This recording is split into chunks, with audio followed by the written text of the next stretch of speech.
ಪ್ರಾರಂಭಿಸಿದ್ದು within 2 hours ಒಳಗಡೆನೆ ಸೌಜನ್ಯ ಸಿಗ್ತಾಳೆ, ಆದ್ರೆ ಶವ ಆಗಿ. ಅವಳ ಕೈಗಳನ್ನ ಅವಳದೇ ದುಪಟ್ಟ ಅಂಡ್ ID ಕಾರ್ಡ್ ಇಂದ ಮರಕ್ಕೆ ಕಟ್ಟಿರ್ತಾರೆ.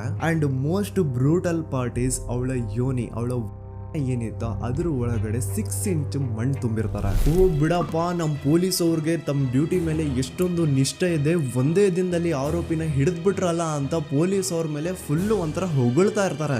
ಆದ್ರೆ ಪಾಪ ಜನರಿಗೆ ಎಲ್ಲಿ ಗೊತ್ತಿತ್ತು ಈ ಕೇಸ್ ನ ರಿಯಲ್ ಆರೋಪಿ ಬೇರೆ ಯಾರೋ ಇದಾರೆ, ಪೊಲೀಸ್ ಅವರೇ ಈ ಕೇಸ್ ನ ಮಿಸ್ಲೀಡ್ ಮಾಡೋದಕ್ಕೆ ಸುಮ್ನೆ ಸಂತೋಷ್ನ ಅರೆಸ್ಟ್ ಮಾಡಿದ್ದಾರೆ ಅಂತ. ಪೊಲೀಸ್ ಅವರು ಈ ಕೇಸ್ ಅಲ್ಲಿ ಕರಪ್ಟ್ ಆಗಿದ್ದಾರೆ, ಪೊಲೀಸ್ ಅವರೇ ಸತ್ಯ ಮುಚ್ಚಿಡ್ಲಿಕ್ಕೆ ಟ್ರೈ ಮಾಡ್ತಿದ್ದಾರೆ. ಹಾಗಾಗಿ ಈ ಕೇಸ್ ನ ಇನ್ಮುಂದೆ ಪೊಲೀಸ್ ಅವರಲ್ಲದೆ CBI ಅವರು ಇನ್ವೆಸ್ಟಿಗೇಷನ್ ಮಾಡಬೇಕು, ಈ ಕೇಸ್ ನ CBI ಒಪ್ಸಿ ಅಂತ ಅಗೇನ್ ಪ್ರೊಟೆಸ್ಟ್ ಗಳು ಸ್ಟಾರ್ಟ್ ಆಗ್ತವೆ. ಸೌಜನ್ಯ ಕೇಸ್ ಒಂದೇ ಅಲ್ಲ, ನಾರಾಯಣ ಹಾಗೂ ಯಮುನಾ ಕೇಸಲ್ಲೂ, ವೇದವಲ್ಲಿ ಕೇಸಲ್ಲೂ, ಆ ಬ್ಯಾಂಕ್ ಮ್ಯಾನೇಜರ್ ನ ಕೇಸಲ್ಲೂ ಹಾಗೂ ಪದ್ಮಲತಾ ಕೇಸಲ್ಲೂ ಸೀದಾ ಡೈರೆಕ್ಟ್ ಡೌಟ್ ಬರೋದೆ ಊರಿನ ಗೌಡ್ರ ಮೇಲೆ. ಸೌಜನ್ಯ ಕೇಸ್ ಬಿಟ್ಟು ಆ ಇನ್ನೊಂದು ಕೇಸ್ ಯಾವುದು, ಅದಕ್ಕೂ ಸಂತೋಷ್ಗೂ ಏನ್ ಸಂಬಂಧ, ಅದ್ರಲ್ಲಿ ಯಾಕೆ ಸಂತೋಷ್ನ ಪೊಲೀಸ್ ಅವರು ಫಿಟ್ ಮಾಡಿದ್ರು ಅಂತ ಪ್ರತಿಯೊಂದು ಹೇಳ್ತೀನಿ.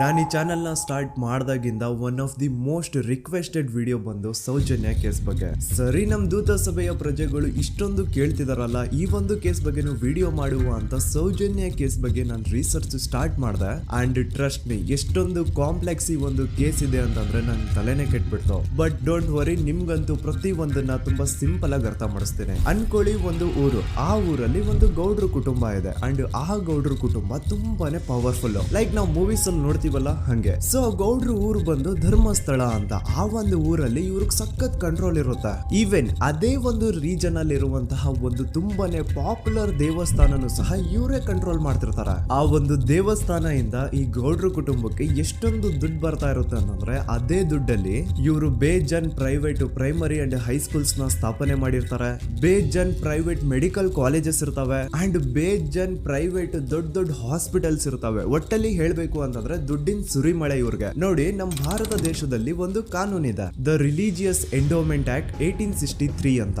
ಬೇಸಿಕಲಿ ಈ ಒಂದು ಕಾನೂನು ಏನ್ ಹೇಳುತ್ತೆ ಅಂತಂದ್ರೆ, ಭಾರತದಲ್ಲಿ ಯಾವ್ದೆಲ್ಲ ಹಿಂದೂ ಟೆಂಪಲ್ಸ್ ಇದಾವೋ ಅವೆಲ್ಲ ಗವರ್ಮೆಂಟ್ ಪ್ರಾಪರ್ಟಿ. ಆ ಹಿಂದೂ ಟೆಂಪಲ್ಸ್ ನ ಮ್ಯಾನೇಜ್ಮೆಂಟ್ ಎಲ್ಲ ಗವರ್ಮೆಂಟ್ ಕೈಗೆ ಹೋಗಿ ಗವರ್ಮೆಂಟ್ ಡಿಸೈಡ್ ಮಾಡುತ್ತೆ ಆ ಮ್ಯಾನೇಜ್ಮೆಂಟ್ ಅಲ್ಲಿ ಯಾರ್ ಕೆಲ್ಸಕ್ಕೆ ಇರಬೇಕು, ಯಾರ್ ಕೆಲ್ಸಕ್ಕೆ ಇರಬಾರ್ದು, ಅಂಡ್ ಆ ಟೆಂಪಲ್ ಇಂದ ಬರ್ತಿರುವಂತಹ ಡೊನೇಷನ್ ಅಮೌಂಟ್ ನ ಏನ್ ಮಾಡಬೇಕು ಅಂತ. ಸೊ ಈ ಒಂದು ಕಾನೂನಿನ ಪ್ರಕಾರ ಗವರ್ಮೆಂಟ್ ಇಂಡಿಯಾದಲ್ಲಿರುವಂತಹ ಆಲ್ಮೋಸ್ಟ್ ಎಲ್ಲಾ ಹಿಂದೂ ಟೆಂಪಲ್ಸ್ ನ ತನ್ನ ಕಂಟ್ರೋಲ್ ಅಲ್ಲಿ ತಗೋತಾ ಇರ್ಬೇಕಾದ್ರೆ ಗವರ್ಮೆಂಟ್ ಅಫಿಷಿಯಲ್ಸ್ ಧರ್ಮಸ್ಥಳ ಶ್ರೀ ಮಂಜುನಾಥ ದೇವಸ್ಥಾನಕ್ಕೂ ರೀಚ್ ಔಟ್ ಮಾಡ್ತಾರೆ. ಅಂಡ್ ಆಗ ಇಷ್ಟು ದಿನ ಟೆಂಪಲ್ ನ ಕಂಟ್ರೋಲ್ ಮಾಡ್ತಿದ್ದಂತಹ ಆ ಗೌಡ್ರ ಕುಟುಂಬ ಏನ್ ಹೇಳುತ್ತೆ ಗೊತ್ತಾ, ಇಲ್ಲ ಇದು ಹಿಂದೂ ಟೆಂಪಲ್ ಅಲ್ಲ, ಇದು ಜೈನ್ ಫ್ಯಾಮಿಲಿಗೆ ಬಿಲಾಂಗ್ ಮಾಡುವಂತಹ ಒಂದು ಪ್ರೈವೇಟ್ ಟೆಂಪಲ್ ಅಂತ ಹೇಳ್ತಾರೆ. ನಾನು ಇಷ್ಟು ದಿನ ಧರ್ಮಸ್ಥಳ ಶ್ರೀ ಮಂಜುನಾಥ ದೇವಸ್ಥಾನ ಒಂದು ಹಿಂದೂ ಟೆಂಪಲ್ ಅಂತ ಅನ್ಕೊಂಡಿದ್ದೆ, ಆದ್ರೆ ಈಗಷ್ಟೇ ನನಗೂ ಗೊತ್ತಾಗಿದ್ದು ಇದು ಹಿಂದೂ ಟೆಂಪಲ್ ಅಲ್ಲ, ಇದು ಒಂದು ಜೈನ್ ಫ್ಯಾಮಿಲಿಗೆ ಬಿಲಾಂಗ್ ಮಾಡುವಂತಹ ಪ್ರೈವೇಟ್ ಜೈನ್ ಟೆಂಪಲ್ ಅಂತ.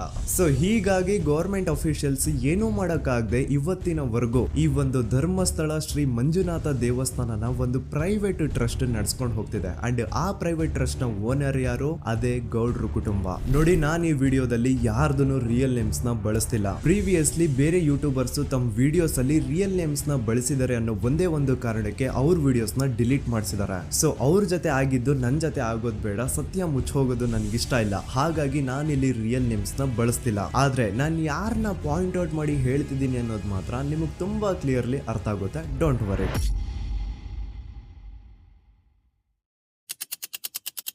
ದಿನಾಂಕ 9/10/2012. A very normal day for everyone except Soujanya.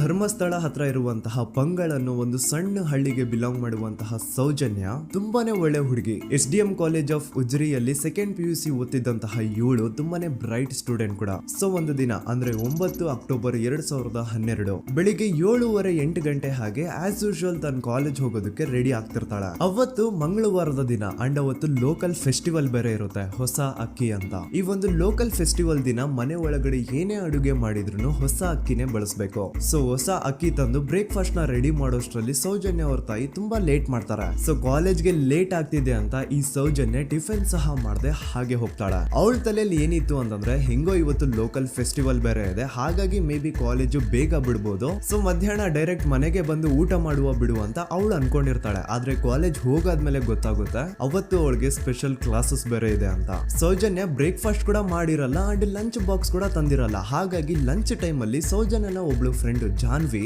ತಾನ್ ತಂದಿರುವಂತಹ ಲಂಚ್ ಬಾಕ್ಸ್ ಅಲ್ಲಿ ಒಂದಿಷ್ಟು ಲಂಚ್ ನ ಆಫರ್ ಮಾಡ್ತಾಳೆ. ಆದ್ರೆ ಸೌಜನ್ಯ ಪರವಾಗಿಲ್ಲ ನೀನ್ ತಿನ್ನು, ನಾನ್ ಮನೆಗೆ ಹೋಗ್ಬಿಟ್ಟು ಊಟ ಮಾಡ್ಕೊಂತೀನಿ ಅಂತ ಹೇಳ್ತಾಳೆ. ಸುಮಾರು ಮಧ್ಯಾಹ್ನದ 3:45ಕ್ಕೆ ಕಾಲೇಜ್ ಬಿಡುತ್ತೆ.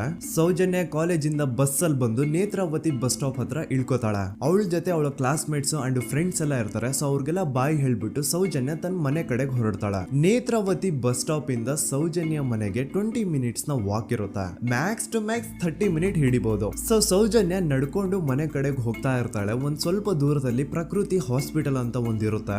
ಅಲ್ಲಿನ ಸೆಕ್ಯೂರಿಟಿ ಗಾರ್ಡ್ ಸೌಜನ್ಯ ನಡ್ಕೊಂಡು ಹೋಗ್ತಾ ಇರೋದನ್ನ ನೋಡ್ತಾನೆ ಕೂಡ. ನಂತರ ಸೌಜನ್ಯ ಒಂದು 10 ನಿಮಿಷ ಹಂಗೆ ಮುಂದೆ ನಡ್ಕೊಂಡು ಹೋಗಾದ್ಮೇಲೆ ಸೌಜನ್ಯಗೆ ತನ್ನ ಮಾವ ಸಿಗ್ತಾರ.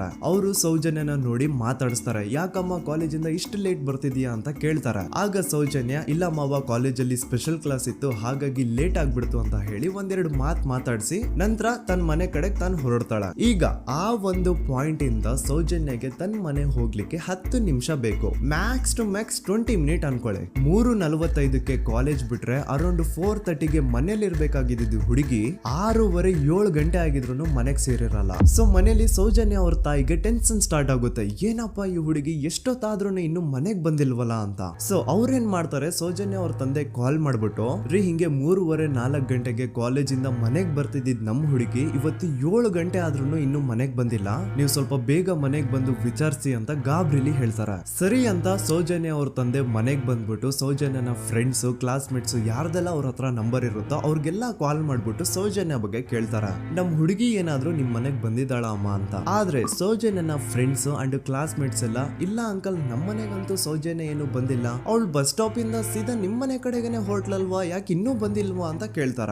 ಆಗ ಸೌಜನ್ಯ ಅವ್ರ ತಂದೆ ಇಲ್ಲಮ್ಮ ಬಂದಿಲ್ಲ ಹಾಗಾಗಿನೇ ಕಾಲ್ ಮಾಡಿರೋದು ಅಂತ ಹೇಳಿ ಕಾಲ್ ಕಟ್ ಮಾಡ್ತಾರ. ದೆನ್ ಸೌಜನ್ಯ ಅವ್ರ ತಂದೆ ಸೌಜನ್ಯ ಅವ್ರ ಮಾವ ಕಾಲ್ ಮಾಡ್ತಾರ. ಅಳಿಯ ಎಲ್ಲಿದ್ಯಾ, ನನ್ ಮಗಳು ಇನ್ನು ಮನೆಗ್ ಬಂದಿಲ್ಲ, ನೀನೇನಾದ್ರೂ ಅವಳನ್ನ ನೋಡ್ದ ಅಂತ ಕೇಳ್ತಾರ. ಆ ಕಡೆಯಿಂದ ಅವರು ಸೌಜನ್ಯನ ಮಾವ ಹೇಳ್ತಾರೆ, ಹ್ಞೂ ನಾನ್ ನೋಡ್ದೆ, 4 ಕಾಲು ಹಾಗೆ ಆ ಹುಡುಗಿ ಕಾಲೇಜಿಂದ ಬರ್ಬೇಕಾದ್ರೆ ನನಗ್ ಕಾಣಿಸಿದ್ಲು, ನಾನ್ ಸ್ವಲ್ಪ ಮಾತಾಡ್ದೆ ಅವಳ ಹತ್ರ, ಅದಾದ್ಮೇಲೆ ಅವಳು ಮನೆ ಕಡೆ ಹೋದ್ಲಲ್ಲ, ಯಾಕೆ ಇನ್ನೂ ಬಂದಿಲ್ವಾ ಅಂತ ಅವರೇ ಉಲ್ಟಾ ಕ್ವಶನ್ ಕೇಳ್ತಾರ. ಈ ಕಡೆ ಸೌಜನ್ಯ ಅವ್ರ ತಂದೆ ಇಲ್ಲ 7 ಗಂಟೆ ಆದ್ರೂ ಮಗು ಇನ್ನು ಮನೆಗ್ ಬಂದಿಲ್ಲ, ನಮ್ಗೆ ಯಾಕೋ ತುಂಬಾ ಗಾಬರಿ ಆಗ್ತಿದೆ, ನೀನೊಂದ್ ಕೆಲ್ಸ ಮಾಡು, ನಮ್ಮವ್ರನ್ನೆಲ್ಲ ಸೇರ್ಸು, ಎಲ್ರೂ ಸೇರಿ ಹುಡುಕುವ ಅವಳನ್ನ ಅಂತ ಸುಮಾರು ರಾತ್ರಿ 7 ಗಂಟೆಯಿಂದ ಹಿಡಿದು 11 ಗಂಟೆವರೆಗೂ ಸೌಜನ್ಯನ ಮನೆಯವರು ಅಂಡ್ ಊರಿನ ಜನ 200-300 ಜನ ಸೇರ್ಕೊಂಡು ಸೌಜನ್ಯನ ಹುಡುಕ್ತಾರೆ. ಆದ್ರೆ ಸೌಜನ್ಯನ ಒಂದು ಸುಳಿವು ಸಿಗಲ್ಲ. ಸೊ ಕೊನೆಗೆ ಸಹಾಯ ಕೇಳ್ತಾ ರಾತ್ರಿ 11 ಗಂಟೆ ಹಾಗೆ ಸೌಜನ್ಯನ ತಂದೆ ತಾಯಿ ಅಂಡ್ ಊರಿನ ಜನ ಎಲ್ಲ ಬೆಳ್ತಂಗಡಿ ಪೊಲೀಸ್ ಸ್ಟೇಷನ್ ಹತ್ರ ಹೋಗ್ತಾರ. ಅಲ್ಲಿ ಪೊಲೀಸ್ ಅವ್ರ ಹತ್ರ ಕಾಲೇಜ್ ಹೋಗಿದ್ ನಮ್ ಹುಡುಗಿ ಇಷ್ಟೊತ್ತಾದ್ರೂ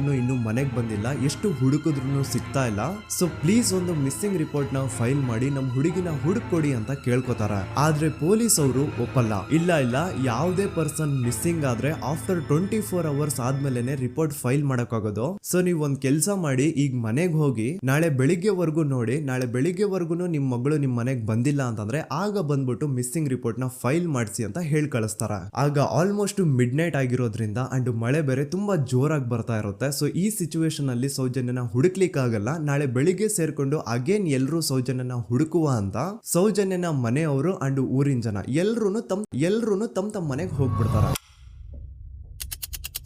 ನೆಕ್ಸ್ಟ್ ದಿನ ಅಂದ್ರೆ 10 ಅಕ್ಟೋಬರ್ 2012 ಬುಧವಾರದ ದಿನ ಬೆಳಿಗ್ಗೆ 10 ಗಂಟೆ ಹಾಗೆ ಸೌಜನ್ಯನ ಮನೆಯವರು ಅಂಡ್ ಊರಿನ 200-300 ಜನ ಸೇರ್ಕೊಂಡು ಅಗೇನ್ ಸೌಜನ್ಯಗೋಸ್ಕರ ಹುಡುಕಾಟ ಸ್ಟಾರ್ಟ್ ಮಾಡ್ತಾರ. ಹುಡುಕಾಟ ಪ್ರಾರಂಭಿಸಿದ್ದು ವಿತಿನ್ 2 ಅವರ್ಸ್ ಒಳಗಡೆನೆ ಸೌಜನ್ಯ ಸಿಗ್ತಾಳೆ. ಆದ್ರೆ ಶವ ಆಗಿ ಆ 200-300 ಊರಿನ ಜನ ಎಲ್ಲ ಸೇರ್ಕೊಂಡು ಏನ್ ಸೌಜನ್ಯನ ಹುಡುಕ್ತಾ ಇದ್ರು ಅದರಲ್ಲಿ ಯಾರೋ ಒಬ್ರಿಗೆ ಸೌಜನ್ಯನ ಮನೆಯಿಂದ ಕೇವಲ 10 ನಿಮಿಷ ದೂರದಲ್ಲಿರುವಂತಹ ಒಂದು ಹಳ್ಳನ ದಡದಲ್ಲಿ ಸೌಜನ್ಯನ ಮೃತದೇಹ ಸಿಗುತ್ತಾ.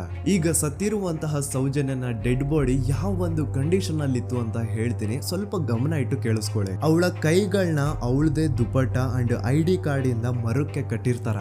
ಅವಳ ಬಾಡಿ ಎಲ್ಲ ನೇಕೆಡ್ ಇರುತ್ತೆ, ಮೈ ಮೇಲೆ ಸರಿಯಾದ ಬಟ್ಟೆ ಇರಲ್ಲ, ಮೈ ಮೇಲೆ ಮಲ್ಟಿಪಲ್ ಕಟ್ ಮಾರ್ಕ್ಸ್ ಇರುತ್ತೆ, ತುಂಬಾ ಜೋರಾಗಿ ಹೊಡೆದಿರುವಂತಹ ಗಾಯಗಳು ಮೈ ಮೇಲೆ ಎದ್ದು ಕಾಣಿಸ್ತಿರ್ತವೆ. ಅವಳ ರಿಪ್ಸ್ ಎದೆ ಭಾಗದ ಮೂಳೆಗಳೆಲ್ಲ ಮುರಿದು ಹೋಗ್ಬಿಟ್ಟಿರ್ತವೆ. And most brutal part is ಅವಳ ಯೋನಿ, ಅವಳ ಏನಿತ್ತು ಅದ್ರ ಒಳಗಡೆ 6 ಇಂಚ್ ಮಣ್ಣು ತುಂಬಿರ್ತಾರೆ. ಆ ಬಾಡಿ ಕಂಡೀಷನ್ ನ ನೋಡಿದಾದ್ಮೇಲೆ ಒಂದಂತೂ ತುಂಬಾ ಕ್ಲಿಯರ್ ಆಗಿ ಅರ್ಥ ಆಗುತ್ತೆ, ಅವಳನ್ನ ಯಾರೋ ತುಂಬಾ ಫೋರ್ಸ್ಫುಲಿ ಮಾಡಿ ನಂತರ ನಿರ್ದಯವಾಗಿ ಸಾಯಿಸಿದ್ದಾರೆ ಅಂತ. ಇಲ್ಲಿ ಕ್ರಿಮಿನಲ್ಸ್ ನ ಬುದ್ಧಿವಂತಿಕೆ ನೋಡಿ ಪೊಲೀಸ್ ಅವ್ರಿಗೆ ಏನೂ ಸುಳಿವು ಸಿಗ್ಬಾರ್ದು ಅಂತ ಅವಳ ಯೋನಿ ಒಳಗಡೆ 6 ಇಂಚ್ ಅಷ್ಟು ಮಣ್ಣು ತುಂಬ ಹೋಗಿರ್ತಾರೆ. ಸೊ ದೆನ್ ಪೊಲೀಸ್ ಅವ್ರಿಗೆ ವಿಷಯ ಗೊತ್ತಾಗುತ್ತೆ. ಅವರು ಸ್ಪಾಟ್ ಗೆ ಬಂದು ಸೌಜನ್ಯನ ಬಾಡಿನ ರಿಕವರ್ ಮಾಡಿ ಆ ಒಂದು ಸ್ಪಾಟ್ ನ ಕಂಪ್ಲೀಟ್ ಸೀಸ್ ಮಾಡ್ತಾರೆ.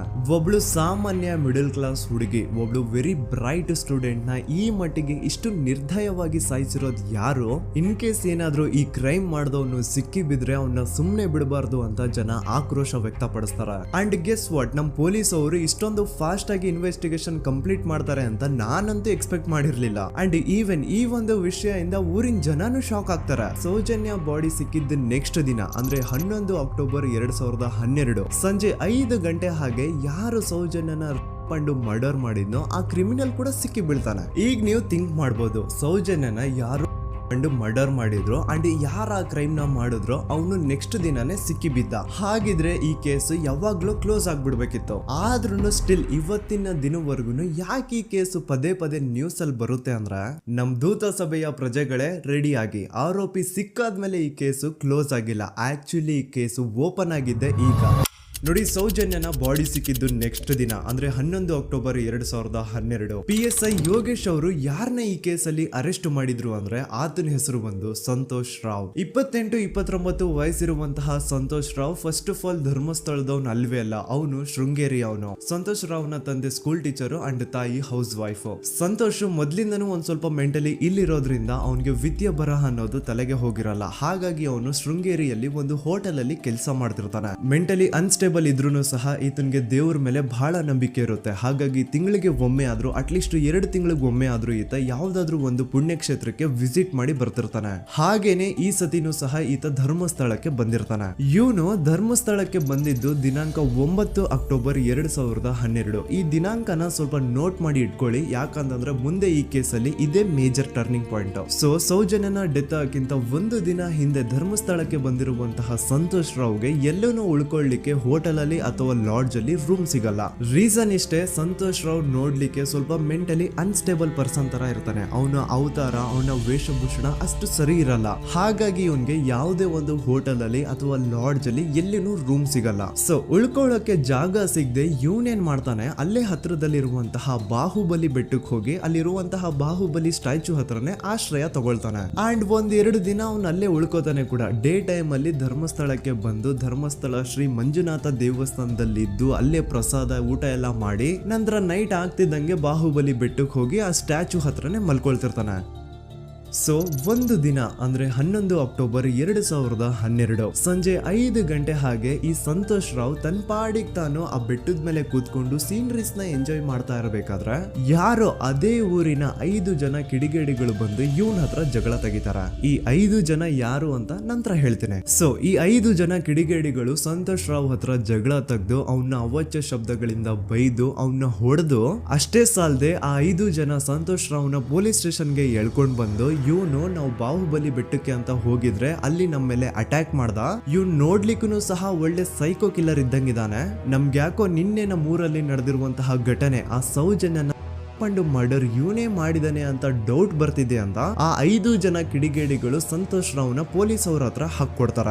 ಅಂಡ್ ಪೊಲೀಸ್ ಅವರು ಕೂಡ ಎಂತವ್ರು ನೋಡಿ, ಯಾರೋ 5 ಜನ ಕಿಡಿಗೇಡಿಗಳು ಬಂದು ಇವನೇ ಕೊಲೆ ಮಾಡಿದಾನೆ ಅಂತ ಹೇಳಿದ ತಕ್ಷಣ ಹಿಂದೆ ಮುಂದೆ ಕ್ರಾಸ್ ಚೆಕ್ ಮಾಡದೆ ಸಂತೋಷ್ ರಾವ್ನ ಅರೆಸ್ಟ್ ಮಾಡಿ ಸೌಜನ್ಯ ಕೇಸ್ ನ ಆರೋಪಿ ಸಿಕ್ಕಿದಾನೆ ಅಂತ ಎಲ್ಲಾ ಕಡೆ ಘೋಷಣೆ ಮಾಡ್ಬಿಡ್ತಾರ. ಜನರಿಗೆ ಈ ಕಡೆ ಒಂಥರ ನೆಮ್ಮದಿ, ಓ ಬಿಡಪ್ಪ ನಮ್ ಪೊಲೀಸ್ ಅವ್ರಿಗೆ ತಮ್ಮ ಡ್ಯೂಟಿ ಮೇಲೆ ಎಷ್ಟೊಂದು ನಿಷ್ಠೆ ಇದೆ, ಒಂದೇ ದಿನದಲ್ಲಿ ಆರೋಪಿನ ಹಿಡಿದ್ಬಿಟ್ರ ಅಂತ ಪೊಲೀಸ್ ಅವ್ರ ಮೇಲೆ ಫುಲ್ ಒಂಥರ ಹೊಗಳ್ತಾ ಇರ್ತಾರೆ. ಆದ್ರೆ ಪಾಪ ಜನರಿಗೆ ಎಲ್ಲಿ ಗೊತ್ತಿತ್ತು ಈ ಕೇಸ್ ನ ರಿಯಲ್ ಆರೋಪಿ ಬೇರೆ ಯಾರೋ ಇದಾರೆ, ಪೊಲೀಸ್ ಅವರೇ ಈ ಕೇಸ್ ನ ಮಿಸ್ಲೀಡ್ ಮಾಡೋದಕ್ಕೆ ಸುಮ್ನೆ ಸಂತೋಷ್ನ ಅರೆಸ್ಟ್ ಮಾಡಿದ್ದಾರೆ ಅಂತ. ಸೊ ಸಂತೋಷ್ ರಾವ್ ಒಂದು ಹುಡುಗಿಯ ರೇಪ್ ಅಂಡ್ ಮರ್ಡರ್ ಕೇಸ್ ಅಲ್ಲಿ ಅರೆಸ್ಟ್ ಆಗಿದ್ದಾನೆ ಅನ್ನೋ ವಿಷಯ ಸಂತೋಷ್ನ ತಾಯಿಗೆ ಗೊತ್ತಾದಾಗ ಅವ್ರ ಪಾಪ ನೋವಲ್ಲಿ ಕುರ್ಗಿ ಸಾಯ್ತಾರ. ಅಂಡ್ ಇನ್ನು ಅವ್ರ ತಂದೆ ಒಂದು ಕಡೆ ಪಾಪ ಹೆಂಡತಿನ ಕಳ್ಕೊಂಡಿರುವಂತಹ ನೋವು, ಇನ್ನೊಂದು ಕಡೆ ಮಗ ನೋಡಿದ್ರೆ ಯಾವ್ದೋ ಫಾಲ್ಸ್ ಕೇಸ್ ಅಲ್ಲಿ ಅರೆಸ್ಟ್ ಆಗಿದ್ದಾನೆ. ಈ ಕಡೆ ಕೇಸ್ ನ ಇನ್ವೆಸ್ಟಿಗೇಷನ್ ನಡೀತಾ ಇದೆ. ಅಂಡ್ ಇಲ್ಲಿ ನಾನು PSI ಯೋಗೇಶ್ ಅವ್ರ ಬಗ್ಗೆ ಅಂತೂ ಮೆನ್ಷನ್ ಮಾಡ್ಲೇಬೇಕು. ಈ ಪೊಲೀಸ್ ಆಫೀಸರು ಗೊತ್ತಿದ್ದು ಈ ತಪ್ಪನ ಮಾಡಿದ್ರು ಅಥವಾ ಗೊತ್ತಿಲ್ದೇನೆ ಈ ತಪ್ಪನ ಮಾಡಿದ್ರು ನನ್ಗಂತೂ ಗೊತ್ತಿಲ್ಲ. ಸೊ ಇವ್ರು ಏನ್ ಮಾಡ್ತಾರೆ ಅಂತಂದ್ರೆ, ಸೌಜನ್ಯನ ಬಾಡಿನ ಪೋಸ್ಟ್ ಮಾರ್ಟಮ್ಗೆ ಕಳಿಸಿದಾಗ ಡಾಕ್ಟರ್ಸ್ ಹಂಗೋ ಹಿಂಗೋ ಮಾಡಿ ಇಂದ ಕೆಲವೊಂದು ಸ್ಪರ್ಮ್ ನ ಸ್ಯಾಂಪಲ್ಸ್ ಕಲೆಕ್ಟ್ ಮಾಡ್ತಾರ. ಅದನ್ನ ಅವರು PSI ಯೋಗೇಶ್ಗೆ ಕೊಟ್ಟು ಇದನ್ನ ವಿತಿನ್ 72 ಅವರ್ಸ್ ಒಳಗಡೆ ಇನ್ನೊಂದು ಲ್ಯಾಬ್ ಗೆ ಸಬ್ಮಿಟ್ ಮಾಡಿ ಅಂತ ತುಂಬಾ ಕ್ಲಿಯರ್ ಆಗಿ ಹೇಳ್ತಾರೆ. ಆದ್ರೆ PSI ಯೋಗೇಶ್ ಆ ಸ್ಪರ್ಮ್ ಸ್ಯಾಂಪಲ್ಸ್ ನ ವಿತಿನ್ 72 ಅವರ್ಸ್ ಒಳಗಡೆ ಲ್ಯಾಬ್ ಕಳ್ಸೋದಿರ್ಲಿ, ಅದನ್ನ 12 ದಿನ ಆದ್ಮೇಲೆ ಲ್ಯಾಬ್ ಕಳಿಸ್ತಾರ. ಅಷ್ಟೊತ್ತಿಗೆ ಆಲ್ರೆಡಿ ಆ ಸ್ಪರ್ಮ್ ಸ್ಯಾಂಪಲ್ಸ್ ಗೆಲ್ಲ ಫಂಗಸ್ ಹಿಡಿದು ಅದು ಅನ್ಫಿಟ್ ಫಾರ್ ಟೆಸ್ಟಿಂಗ್ ಅಂತ ಬರುತ್ತಾ. ಈಗ ನೀವೇ ಹೇಳಿ, ಎಂತ ಡಂಬೆಸ್ಟ್ ಪರ್ಸನ್ ಪೊಲೀಸ್ ಆಫೀಸರ್ ಆಗಿದ್ರು ಅವನ ಹತ್ರ ಒಂದು ಮರ್ಡರ್ ಕೇಸ್ ಬಂದಾಗ ಅವನ ಹತ್ರ ಇರೋ ಮೇನ್ ಸಾಕ್ಷಿನೇ, ಮೇನ್ ಎವಿಡೆನ್ಸ್ ಆ ಹುಡುಗಿಯ ಇಂದ ಕಲೆಕ್ಟ್ ಆಗುವಂತಹ ಸ್ಪರ್ಮ್ ಸ್ಯಾಂಪಲ್ಸ್. ಸೊ ಅದನ್ನ ಮೊದಲು ಲ್ಯಾಬ್ ಕಳಿಸಿ ಅದನ್ನ ಐಡೆಂಟಿಫೈ ಮಾಡೋದು ಪೊಲೀಸ್ ಅವರ ಫಸ್ಟ್ ಡ್ಯೂಟಿ. ಆದ್ರೆ ಇಲ್ಲಿ PSI ಯೋಗೇಶ್ ಅವರು ಇದನ್ನೇ ಮರ್ತು ಹೋದ್ರು ಅಂತ ನೋಡಿ. ಯಾವುದೇ ಒಂದು ಕೇಸ್ ಅಲ್ಲಿ ಪೊಲೀಸ್ ಅವರು ಆದಷ್ಟು ಎವಿಡೆನ್ಸ್ ನ ಕಲೆಕ್ಟ್ ಮಾಡೋದಕ್ಕೆ ಟ್ರೈ ಮಾಡ್ತಾರ. ಆದ್ರೆ ಈ ಒಂದು ಕೇಸ್ ಅಲ್ಲಿ ಮಾತ್ರ ಪೊಲೀಸ್ ಅವರು ಎವಿಡೆನ್ಸ್ ನ ಕಲೆಕ್ಟ್ ಮಾಡೋ ಬದಲಾಗಿ ಎವಿಡೆನ್ಸ್ ನ ಡಿಸ್ಟ್ರಾಯ್ ಮಾಡೋದ್ರಲ್ಲಿ ಮುಂದೆ ಇದ್ರು. ಅಷ್ಟೇ ಅಲ್ಲದೆ ಈ ಪೊಲೀಸ್ ಆಫೀಸರ್ ಸೇರ್ಕೊಂಡು ಸಂತೋಷ್ ರಾವ್ಗೆ ಸೆಲ್ ಅಲ್ಲಿ ಎಂತ ಟಾರ್ಚರ್, ಎಂತ ಹಿಂಸೆ ಕೊಡ್ತಾರೆ ಅಂದ್ರೆ ನೆನ್ಸ್ಕೊಂಡ್ರೆ ಮೈ ಜುಮ್ ಅನ್ನುತ್ತಾ. ಹೊಡಿಯೋದು, ಕೆಟ್ಟದಾಗ ಬೈಯೋದು, ಇದೆಲ್ಲ common. Most brutal part is Santosh ರಾವ್ನ ಬ್ಯಾಂಟ್ ಬಿಚ್ಚಿ ಅವನ ಪ್ರೈವೇಟ್ ಪಾರ್ಟ್ ಮೇಲೆ ಬಿಸಿ ಬಿಸಿ ಕುದೀತಾ ಇರುವಂತಹ ನೀರ್ ಚಲ್ತಾರ. ಈ ಕ್ರೈಮ್ ನೀನೇ ಮಾಡಿದ್ಯಾ ಅಂತ ಒಪ್ಕೋ, ಇಲ್ಲ ಅಂತಂದ್ರೆ ನಿನ್ನ ಸೆಲ್ ಒಳಗಡೆನೆ ಸಾಯಿಸ್ಬಿಡ್ತೀವಿ, ನಿನ್ನ ತಂದೆ ತಾಯಿ ಎಲ್ರು ಸಾಯಿಸ್ಬಿಡ್ತೀವಿ ಅಂತ ಬ್ಲಾಕ್ ಮೇಲ್ ಮಾಡ್ತಾರ. ನೋಡಿ, ಸಂತೋಷ್ ರಾವ್ ಜಾಗದಲ್ಲಿ ನನ್ನಂತ ನಿಮ್ಮಂತ ನಾರ್ಮಲ್ ಪರ್ಸನ್ ಯಾರಾದ್ರೂ ಇದ್ದಿದ್ರೆ ಪೊಲೀಸ್ ಅವರು ಕೊಡ್ತಿರುವಂತಹ ಹಿಂಸೆನ ತಡ್ಕೊಳಕ್ಕಾಗದೆ ಆ ಕ್ರೈಮ್ ಮಾಡಿಲ್ಲ ಅಂದ್ರೂ ಮಾಡಿದೀನಿ ಅಂತ ಒಪ್ಕೊಬಿಡ್ತಾ ಇದ್ವಿ. ಆದ್ರೆ ಸಂತೋಷ್ ರಾವ್ ಮೆಂಟಲಿ ಇಲ್ಲಿರೋದೇ ಅವನ್ಗೆ ಅಡ್ವಾಂಟೇಜ್ ಆಗೋಯ್ತು. ಪೊಲೀಸ್ಗಳು ಸಂತೋಷ್ ರಾವ್ಗೆ ಎಷ್ಟೇ ಹೊಡೆದ್ರು, ಎಷ್ಟೇ ಬೈದ್ರು, ಎಷ್ಟೇ ಬ್ಲಾಕ್ ಮೇಲ್ ಮಾಡಿದ್ರು ಸಂತೋಷ್ ರಾವ್ ಬಾಯಲ್ಲಿ ನಾನ್ ಈ ಕ್ರೈಮ್ ನ ಮಾಡಿಲ್ಲ ಅಂತಾನೆ ಬರುತ್ತೆ ಹೊರತು ಆ ಕ್ರೈಮ್ ನ ಅವನು ಒಪ್ಕೊಳ್ಳೋದೇ ಇಲ್ಲ. ದೆನ್ ಕೋರ್ಟ್ ಟ್ರಯಲ್ಸ್ ಸ್ಟಾರ್ಟ್ ಆಗುತ್ತೆ. ಈ ಕ್ರೈಮ್ ನ ಸಂತೋಷೇ ಮಾಡಿದಾನೆ ಅಂತ ಸೌಜನ್ಯ ಕಡೆಯ ಲಾಯರ್ ವಾದ ಮಾಡ್ತಾನೆ. ಅದಕ್ಕೆ ಆಪೋಸಿಟ್ ಆಗಿ ಸಂತೋಷ್ ರಾವ್ ಕಡೆಯಿಂದ ಒಬ್ರು ಲಾಯರ್, ಇಲ್ಲ ಸಂತೋಷ್ ರಾವ್ ಈ ಕ್ರೈಮ್ ನ ಮಾಡ್ಲಿಕ್ಕೆ ಸಾಧ್ಯನೇ ಇಲ್ಲ ಅಂತ ವಾದ ಮಾಡ್ತಿರ್ತಾರೆ. ಅಂಡ್ ಕೋರ್ಟ್ ಇಂದ ಆಚೆಗಡೆ ಸಂತೋಷ್ ರಾವ್ ನ ಅಗೇನ್ಸ್ಟ್ ಸ್ಟೂಡೆಂಟ್ಸ್ ಪ್ರೊಟೆಸ್ಟ್ ನಡೆಯುತ್ತೆ, ಪಬ್ಲಿಕ್ ಪ್ರೊಟೆಸ್ಟ್ ನಡೆಯುತ್ತೆ. ಅರೆಸ್ಟ್ ಆಗಿರುವಂತಹ ಸಂತೋಷ್ ರಾವ್ಗೆ ಗಲ್ಲಿಗೇರಿಸ್ರಿ ಅಂತ ಅವ್ರು ಡಿಮ್ಯಾಂಡ್ ಮಾಡ್ತಿರ್ತಾರೆ. ಸೊ ಹೀಗೆ ಒಂದು 2-3 ವರ್ಷ ಕಳೆದು ಹೋಗುತ್ತೆ. ನಂತರ ಒಂದು ಕೋರ್ಟ್ ಟ್ರಯಲ್ ಅಲ್ಲಿ ಸಂತೋಷ್ ರಾವ್ ಪರವಾಗಿ ಹೋರಾಡ್ತಿದ್ದಂತಹ ಲಾಯರ್ ಯಾಕೆ ಈ ಕೇಸ್ ಅಲ್ಲಿ ಸಂತೋಷ್ ಆರೋಪಿ ಅಲ್ಲ ಅಂತ ಪ್ರೂವ್ ಮಾಡ್ಲಿಕ್ಕೆ ಕೆಲವೊಂದು ಪಾಯಿಂಟ್ಸ್ ನ ಮುಂದೆ ಇಡ್ತಾರೆ. ಅದೇನಂತಂದ್ರೆ, ಮೊದಲನೇದಾಗಿ ಸಂತೋಷ್ ರಾವೇ ಈ ಕ್ರೈಮ್ ನ ಮಾಡಿದಾನೆ ಅಂತ ಒಬ್ರು ಒಂದು ಐ ವಿಟ್ನೆಸ್ ಇರಲ್ಲ. ಇನ್ನೊಂದೇನು ಅಂತಂದ್ರೆ, ಯಾವೊಂದು ಕಂಡೀಷನ್ ಅಲ್ಲಿ, ಯಾವೊಂದು ಬ್ರೂಟಲ್ ಕಂಡೀಷನ್ ಅಲ್ಲಿ ಸೌಜನ್ಯನ ಬಾಡಿ ಸಿಕ್ಕಿತ್ತೋ ಅದನ್ನ ಗಮನದಲ್ಲಿಟ್ಕೊಂಡು ಸ್ವಲ್ಪ ಪ್ರಾಕ್ಟಿಕಲ್ ಆಗಿ ಥಿಂಕ್ ಮಾಡಿದ್ರೆ ಆ ಒಂದು ಭೀಕರ ಕ್ರೈಮ್ ನ ಒಬ್ನೇ ಮಾಡ್ಲಿಕ್ಕೆ ಸಾಧ್ಯನೇ ಇಲ್ಲ. ಇನ್ನೊಂದು ಪಾಯಿಂಟ್ ಏನು ಅಂತಂದ್ರೆ, ಸೌಜನ್ಯನ ಇಂದ ಪೊಲೀಸ್ ಅವ್ರಿಗೆ ಯಾವುದೇ ಸ್ಪರ್ಮ್ ಸ್ಯಾಂಪಲ್ ಸಿಗ್ಬಾರ್ದು ಅಂತ 6 ಇಂಚು ಅಷ್ಟು ಮಣ್ಣು ಹಾಕಿರ್ತಾರ. ಸೊ ಈಗ ನೀವೇ ಹೇಳಿ, ಮೆಂಟಲಿ ಇಲ್ಲಿರುವಂತಹ ಪರ್ಸನ್ಗೆ ಇಷ್ಟೊಂದು ಬುದ್ಧಿವಂತಿಕೆ ಇರುತ್ತಾ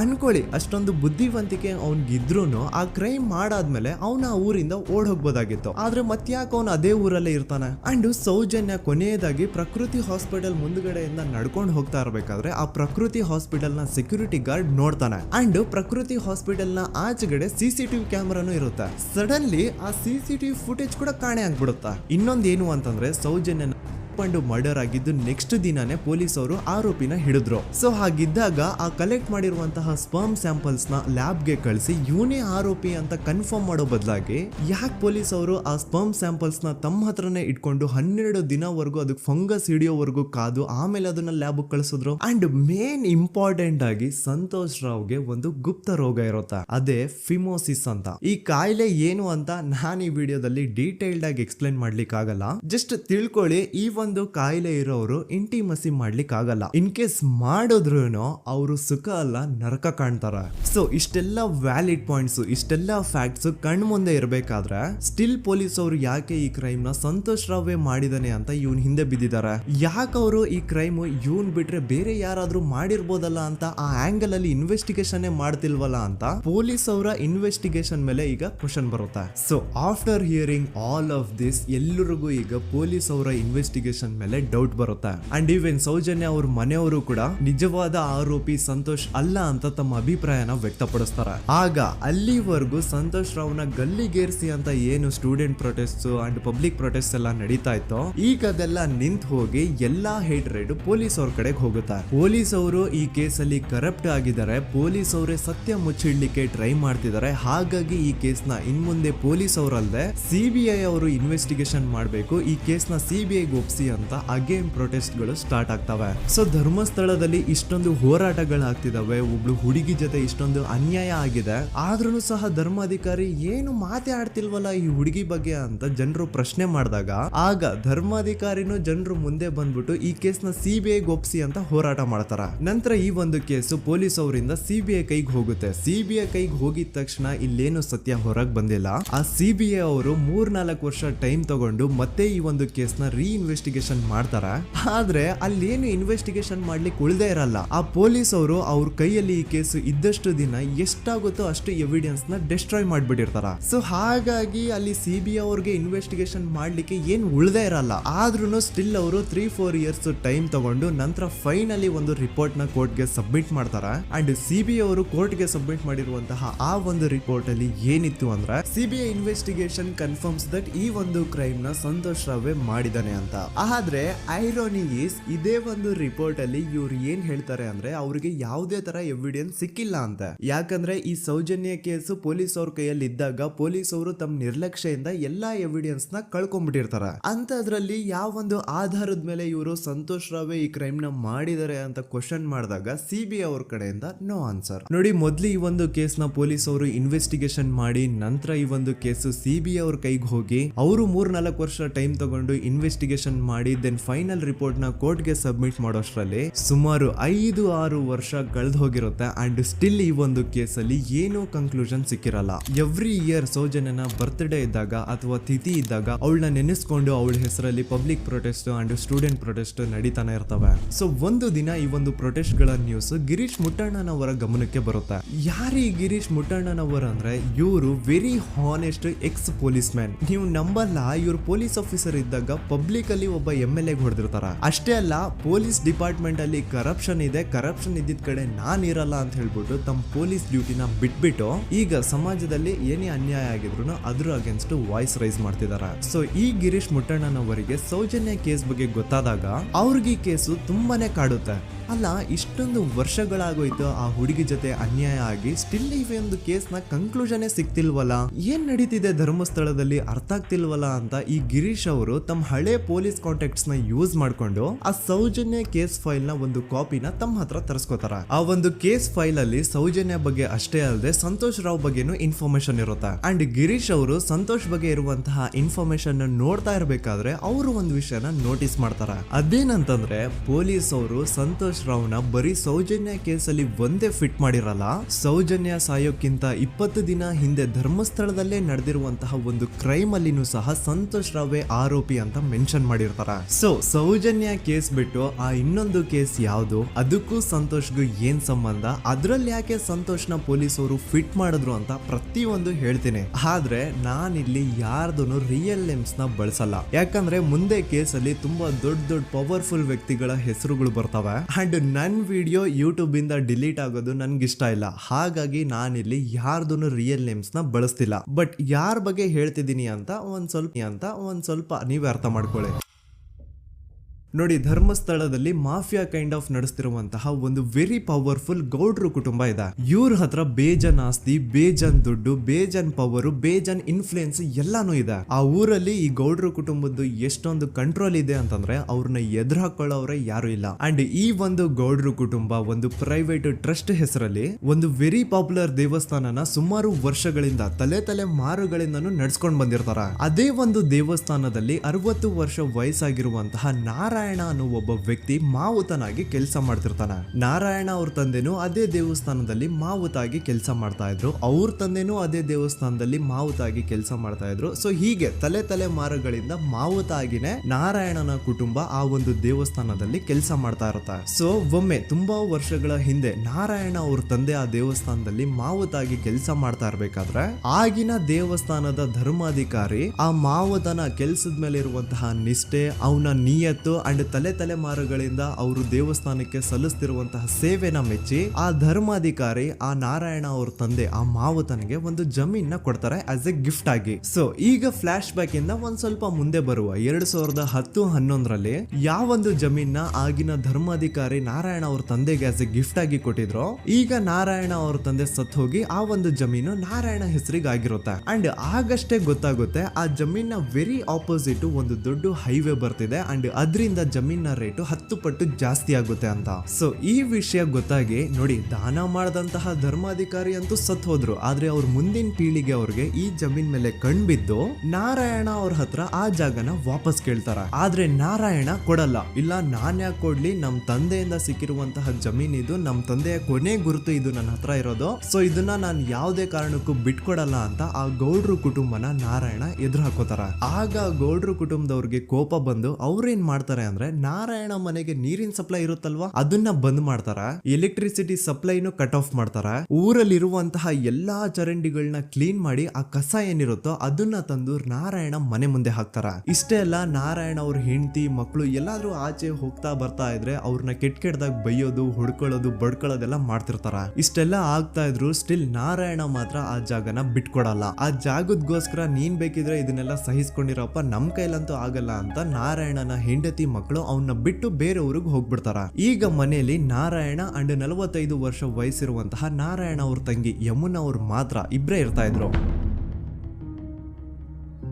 ಸೊ ಒಂದೊಳ್ಳೆ ಅವಕಾಶ ನೋಡ್ಕೊಂಡು 21 ಸೆಪ್ಟೆಂಬರ್ 2012 ಮನೆಯಲ್ಲಿ ನಾರಾಯಣ ಹಾಗೂ ಯಮುನಾ ಇರ್ಬೇಕಾದ್ರೆ ಯಾರೋ ಮನೆ ಒಳಗಡೆ ನುಗ್ಗಿ ನಾರಾಯಣನ್ಗೆ ಹೊಡೆದು ಯಮುನಾಗೂ ಸಹ ಹೊಡೆದು ನಂತರ ಅವಳು ಮಾಡಿ ದೆನ್ ನಾರಾಯಣ ಹಾಗೂ ಯಮುನನ ತಲೆನ ಒಂದು ರುಬ್ಬಗುಂಡಿಂದ ಚಚ್ಚಿ ಸಾಯಿಸ್ಬಿಡ್ತಾರ. ಈ ಕೊಲೆ ಆಗಿದ್ದು ಕಳ್ಳತನಗೋಸ್ಕರ ಅಂತ ಪೊಲೀಸ್ ಅವರು ತಮ್ಮ ರಿಪೋರ್ಟ್ ಅಲ್ಲಿ ಬರೀತಾರ. ಆದ್ರೆ ಪಾಯಿಂಟ್ ಏನ್ ಗೊತ್ತಾ, ಆ ಮನೇಲಿ ಒಂದ್ ಸ್ವಲ್ಪನೂ ಹಣ ಆಗ್ಲಿ ಅಥವಾ ಬಂಗಾರ ಆಗ್ಲಿ ಕಳ್ಳತನ ಆಗಿರಲ್ಲ. ಕಳ್ಳತನ ಆಗಿರೋದು ಕೇವಲ ಆ ಮೇನ್ ರೋಡ್ ಅಲ್ಲಿ ಇದ್ದಂತಹ ಪ್ರಾಪರ್ಟಿ ಪೇಪರ್ಸ್. ಎಂತ ಕೋಇನ್ಸಿಡೆನ್ಸ್ ನೋಡಿ, ಯಾವ ಒಂದು ಜಮೀನಿನ ಪತ್ರ ನಾರಾಯಣ ಮನೆಯಿಂದ ಕಳ್ಳತನ ಆಗಿದ್ವೋ ಅದೇ ಒಂದು ಜಮೀನಲ್ಲಿ 10 ವರ್ಷ ಆದ ನಂತರ ಒಂದು ದೊಡ್ಡ ಹೋಟೆಲ್ ಸ್ಥಾಪನೆ ಆಗುತ್ತೆ ಅಂಡ್ ಆ ಹೋಟೆಲ್ ನ ಇನಾಗ್ರೇಷನ್ ಗೆ ಚಿಕ್ಕ ಗೌಡ್ರು ಬರ್ತಾರ. ಸೊ ಈಗೇನು ನಾರಾಯಣ ಹಾಗೂ ಯಮುನನ ಕೊಲೆ ಆಗಿದ್ಯೋ ಇದಾಗಿದ್ದು 20 ದಿನ ಆದ್ಮೇಲೆ ಸೌಜನ್ಯ ಜೊತೆ ಅಂತ ನಿರ್ದಯ ಘಟನೆ ಆಗಿದ್ದು. ಸೊ ಪೊಲೀಸ್ ಅವರು ಸೌಜನ್ಯ ಕೇಸಲ್ಲಿ ಸಂತೋಷ್ ರಾವ್ನ ಫಿಟ್ ಮಾಡೋದಲ್ದೆ ಈ ಒಂದು ನಾರಾಯಣ ಹಾಗೂ ಯಮುನಾ ಕೇಸಲ್ಲೂ ಸಹ ಸಂತೋಷ್ ರಾವ್ನೆ ಫಿಟ್ ಮಾಡಿರ್ತಾರ. ಇಲ್ಲಿ ಡೇಟ್ಸ್ ನ ಸ್ವಲ್ಪ ನೆನ್ಪಿಟ್ಕೊಳ್ಳಿ. ನಾರಾಯಣ ಹಾಗೂ ಯಮುನನ ಕೊಲೆ ಆಗಿದ್ದು 21 ಸೆಪ್ಟೆಂಬರ್ 2012 ಅಂಡ್ ಸಂತೋಷ್ ರಾವ್ ಧರ್ಮಸ್ಥಳ ಬಂದಿದ್ದು 9 ಅಕ್ಟೋಬರ್ 2012, 20 ದಿನ ಆದ್ಮೇಲೆ. ಸೊ ನಾರಾಯಣ ಹಾಗೂ ಯಮುನನ ಕೊಲೆ ಆದಾಗ ಊರಲ್ಲೇ ಇಲ್ದೆ ಎಲ್ಲೋ ಶೃಂಗೇರಿಯಲ್ಲಿ ಯಾವುದೋ ಒಂದು ಹೋಟೆಲ್ ಅಲ್ಲಿ ಕೆಲಸ ಮಾಡ್ತಿದ್ದಂತಹ ಸಂತೋಷ್ ರಾವ್ ಹೇಗೆ ಈ ಒಂದು ಕೇಸಲ್ಲಿ ಆರೋಪಿ ಆಗ್ತಾನೆ? ಸೊ ಇದೇ ಒಂದು ಪಾಯಿಂಟ್ ನ ನೋಟಿಸ್ ಮಾಡಿ ಗಿರೀಶ್ ಮುಟ್ಟಣ್ಣನವರು ಧರ್ಮಸ್ಥಳಕ್ಕೆ ಬಂದು ಸಂತೋಷ್ ನ ಲಾಯರ್ ಜೊತೆ ಡಿಸ್ಕಸ್ ಮಾಡ್ತಾರ. ದೆನ್ ಫೈನಲಿ ಏನೋ ತಪ್ಪು ಮಾಡದೆ ಸುಳ್ಳು ಆರೋಪಗಳಿಂದ ಕರಪ್ಟ್ ಪೊಲೀಸ್ ಆಫೀಸರ್ಸ್ ನ ಮಿಸ್ಲೀಡಿಂಗ್ ಇನ್ವೆಸ್ಟಿಗೇಷನ್ ಇಂದ ಸಂತೋಷ್ ರಾವ್ ತನ್ನ ಜೀವನದ 8-10 ವರ್ಷನ ಜೈಲಲ್ಲಿ ಕಳೆದು ಫೈನಲಿ ರಿಲೀಸ್ ಆಗ್ತಾನೆ. ಒಂಥರ ಈ ಕೇಸಿಂದ ಸಂತೋಷ್ ರಾವ್ನ ಇಡೀ ಲೈಫೇ ಸ್ಪಾಯ್ಲ್ ಆಗೋಯ್ತು. ಈಗ ಸಂತೋಷ್ ರಾವ್ ರಿಯಲ್ ಆರೋಪಿ ಅಲ್ಲ ಅಂತ ಕೋರ್ಟ್ ಅಲ್ಲಿ ಪ್ರೂವ್ ಆಯ್ತು. ಹಾಗಿದ್ರೆ ರಿಯಲ್ ಆರೋಪಿ ಯಾರು? ಪೊಲೀಸ್ ಅವರು ಯಾಕೆ ಕೇಸಲ್ಲಿ ಇಷ್ಟೊಂದು ಅನ್ಫೇರ್ ಇನ್ವೆಸ್ಟಿಗೇಷನ್ ಮಾಡಿದ್ರು? ಯಾರ ರಿಯಲ್ ಹೆಸರನ್ನ ಮುಚ್ಚಿಡ್ಲಿಕ್ಕೆ ಪೊಲೀಸ್ ಆಫೀಸರ್ಸ್ ಈ ಒಂದು ಕೇಸಲ್ಲಿ ಸಂತೋಷ್ ರಾವ್ನ ಸಿಗ್ಹಾಕ್ಸಿದ್ರು? ಇದೆಲ್ಲ ಥಿಂಕ್ ಮಾಡ್ತಾ ಹೋದ್ರೆ ನೋಡಿ, ಆ ಊರಲ್ಲಿ ಆ ಪೊಲೀಸ್ ಆಫೀಸರ್ಸ್ಗೆ ಲಂಚ ಕೊಡೋಷ್ಟು, ಒಂದು ಪೊಲೀಸ್ ಇನ್ವೆಸ್ಟಿಗೇಷನ್ ನ ಸ್ಟಾಪ್ ಮಾಡೋಷ್ಟು ಅಥವಾ ಆ ಇನ್ವೆಸ್ಟಿಗೇಷನ್ ನ ಮಿಸ್ಲೀಡ್ ಮಾಡೋಷ್ಟು ಇನ್ಫ್ಲುಯೆನ್ಸ್ ಆಗ್ಲಿ, ಪವರ್ ಆಗ್ಲಿ ಅಥವಾ ಮನಿ ಆಗ್ಲಿ ಊರಿನ ಗೌಡ್ರು ಹತ್ರ ಮಾತ್ರ ಇದ್ದಿದ್ದು. ಸೊ ಈಗ ಸಂಶಯದ ಮುಳ್ಳು ಗೌಡ್ರು ಕಡೆ ತಿರುಗುತ್ತಾ. ನೋಡಿ, ಪೊಲೀಸ್ ಅವರು ಸುಮ್ನೆ ಸಂತೋಷ್ ರಾವ್ನ ನಾರಾಯಣ ಹಾಗೂ ಯಮುನಾ ಕೇಸಲ್ಲಿ ಫಿಟ್ ಮಾಡಿದ್ರು. ಈಗ ಆ ಒಂದು ಕೊಲೆ ಪ್ರಕರಣಕ್ಕೂ ಸಂತೋಷ್ ರಾವ್ಗೂ ಏನು ಸಂಬಂಧನೇ ಇರ್ಲಿಲ್ಲ. ಹಂಗೆ ಥಿಂಕ್ ಮಾಡಿ, ನಾರಾಯಣ ಸತ್ರೆ ಅಥವಾ ಅವನ ತಂಗಿ ಯಮುನಾ ಸತ್ರೆ ಯಾರಿಗ ಅಡ್ವಾಂಟೇಜ್ ಆಗುತ್ತೆ? ಊರಿನ ಗೌಡ್ರಿಗೆ, ಯಾಕಂದ್ರೆ ಅವ್ರಿಗೆ ಜಮೀನ್ ಸಿಗುತ್ತಾ. ಸೊ ಈಗ ನಾರಾಯಣ ಹಾಗೂ ಯಮುನಾ ಕೇಸಲ್ಲಿ ಸಂತೋಷ್ ರಾವ್ ಆರೋಪಿ ಅಲ್ಲ ಅಂತ ಪ್ರೂವ್ ಆದ್ಮೇಲೆ, ಹಾಗಿದ್ರೆ ಆ ಕೊಲೆ ಮಾಡಿದವ್ರು ಯಾರು ಅಂತ ಹಾಗೆ ಥಿಂಕ್ ಮಾಡಿದ್ರೆ ಗಿರೀಶ್ ಮುಟ್ಟಣ್ಣನವರಿಗೆ ಆ ಊರಿನ ಗೌಡ್ರ ಮೇಲೆ ಡೌಟ್ ಬರುತ್ತಾ. ಅದೇ ಒಂದು ಡೌಟ್ ಅಲ್ಲಿ ಗಿರೀಶ್ ಮುಟ್ಟಣ್ಣನವರು ಮಹೇಶ್ ತಿಮ್ರೊಡ್ಡಿ ಅಂತ ಇನ್ನೊಬ್ರ ಜೊತೆ ಸೇರ್ಕೊಂಡು ಈ ಹಿಂದೆ ಆ ಒಂದು ಊರಲ್ಲಿ, ಆ ಧರ್ಮಸ್ಥಳದಲ್ಲಿ ಈ ಊರಿನ ಗೌಡ್ರು ಯಾವ್ದ್ಯಾವ್ದೆಲ್ಲ ಕ್ರೈಮ್ಗಳು ಮಾಡಿದಾರೆ ಅಂತ ಊರಿನ ಜನರಿಂದ ತಿಳ್ಕೊತಾರ. ನಂತರ ಆ ಊರಿನ ಜನ ಯಾವ್ದ್ಯಾವ್ದೆಲ್ಲ ಮ್ಯಾಟರ್ಸ್ ಹೇಳಿದ್ರು ಆ ಕೇಸ್ ಫೈಲ್ಸ್ ನೆಲ್ಲ ತಿರುಗಿಸಿ ಮುರುಗಿಸಿ ನೋಡಿದಾಗ ನೀವು ನಂಬಲ್ಲ, ಸೌಜನ್ಯ ಕೇಸ್ ಏನೇನು ಅಲ್ಲ, ಅದಕ್ಕಿಂತ ಭೀಕರ ಕೊಲೆಗಳು ಧರ್ಮಸ್ಥಳದಲ್ಲಿ ಆಗಿವೆ. ಅಂಡ್ ಎಲ್ಲಾ ಕೊಲೆಗಳ ಹಿಂದೆ ಗೌಡ್ರು ಕುಟುಂಬದ್ದೇ ಕೈ ಇದೆ ಅಂತ ಎದ್ದು ಕಾಣಿಸುತ್ತೆ. 1977 ವೇದಾವಲ್ಲಿ ಕೇಸ್. ಅಂಡ್ ಈ ಒಂದು ಪ್ರೈವೇಟ್ ಸ್ಕೂಲು ಬೇರೆ ಯಾರ್ದು ಅಲ್ಲ, ಆ ಗೌಡ್ರು ಕುಟುಂಬದ. ಈ ಸ್ಕೂಲಲ್ಲಿ 1977 ಅಲ್ಲಿ ವೇದಾವಲ್ಲಿ ಅಂತ ಒಬ್ರು ಟೀಚರ್ ವರ್ಕ್ ಮಾಡ್ತಿರ್ತಾರ. ವೇದಾವಲ್ಲಿ ಆ ಟೀಚರ್ ಜಾಬ್ಗೆ ತುಂಬಾನೇ ಓವರ್ ಕ್ವಾಲಿಫೈಡ್. ಅವರ ಕ್ವಾಲಿಫಿಕೇಶನ್ಸ್ ನ ಗಮನದಲ್ಲಿ ಇಟ್ಕೊಂಡ್ರೆ ಅವ್ರಿಗೆ HM ಅಥವಾ ಪ್ರಿನ್ಸಿಪಲ್ ನ ಪೋಸ್ಟ್ ಸಿಗ್ಬೇಕು. ಆದ್ರೂ ಸಹ ವೇದಾವಲ್ಲಿ ಆಸ್ ಎ ಟೀಚರ್ ಆಗಿನೇ ಕೆಲಸ ಮಾಡ್ಕೊಂಡು ಹೋಗ್ತಿರ್ತಾರ. ಒಮ್ಮೆ ಏನಾಗುತ್ತೆ, ಸ್ಕೂಲ್ ಅಲ್ಲಿ ಪ್ರಿನ್ಸಿಪಲ್ ನ ಪೋಸ್ಟ್ ಖಾಲಿ ಆಗುತ್ತೆ. ಅಂಡ್ ಆ ಒಂದು ಪೋಸ್ಟ್ ಗೆ ಎಲ್ರು ಏನ್ ಅನ್ಕೊಳ್ತಾರೆ, ವೇದಾವಲ್ಲಿನೇ ಸೆಲೆಕ್ಟ್ ಮಾಡೋದು ಅಂತ. ಆದ್ರೆ ವೇದಾವಲ್ಲಿಯ ಕ್ಯಾಸ್ಟ್ ಬೇರೆ ಇದೆ ಅನ್ನೋ ಒಂದೇ ಒಂದು ಕಾರಣಕ್ಕೆ ಆ ಪ್ರಿನ್ಸಿಪಲ್ ನ ಪೋಸ್ಟ್ ವೇದಾವಲ್ಲಿಗೆ ಸಿಗದೆ ಬೇರೆ ಯಾರನ್ನೋ ತಂದು ಕೂರಿಸ್ಬಿಟ್ಟಿರ್ತಾರ. ಇದರಿಂದ ಟೀಚರ್ ವೇದಾವಲ್ಲಿಗೆ ತುಂಬಾ ಕೋಪ ಬಂದು ಅವ್ರ ಸ್ಕೂಲ್ ಮುಂದೆ ಪ್ರೊಟೆಸ್ಟ್ ಮಾಡೋದ್ ಸ್ಟಾರ್ಟ್ ಮಾಡ್ತಾರ. ಅಂಡ್ ಈ ವಿಷಯ ಸ್ಕೂಲ್ ನ ಓನರ್ಸ್ ಗೆ ಇಷ್ಟ ಆಗಲ್ಲ. ಸೊ ಅವರು ಆ ಕೋಪನ ಹಾಗೆ ಮನ್ಸಲ್ಲಿ ಇಟ್ಕೊಂಡಿರ್ತಾರ. ಒಮ್ಮೆ ಏನಾಗುತ್ತೆ, ಸ್ಕೂಲ್ ರಜೆ ಇರುತ್ತೆ, ವೇದಾವಲ್ಲಿ ಮನೇಲಿ ಇರ್ತಾರ. ಅಂಡ್ ಅವ್ರ ಹಸ್ಬೆಂಡ್ ಡಾಕ್ಟರ್ ಅರಳೆ ಅವ್ರಿಗೆ ಯಾವ್ದೋ ಬೇರೆ ಊರಲ್ಲಿ ಒಂದು ಕಾಲೇಜ್ ಅಲ್ಲಿ ಸೆಮಿನಾರ್ ಏನೋ ಇರುತ್ತೆ. ಸೊ ಅವರು ಅಲ್ಲಿಗೆ ಹೋಗಿರ್ತಾರೆ.